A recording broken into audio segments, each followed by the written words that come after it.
នេះមួយមកសេរី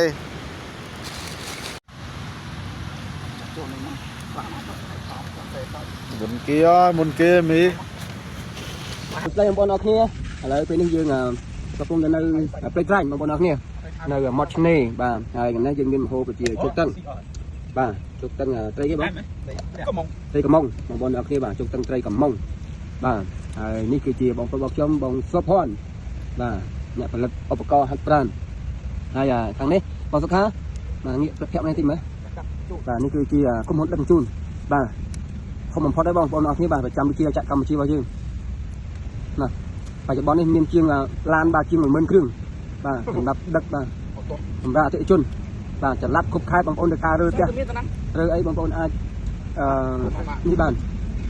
បងប្អូនអាចតាក់ទងបាននិយាយម៉ាត់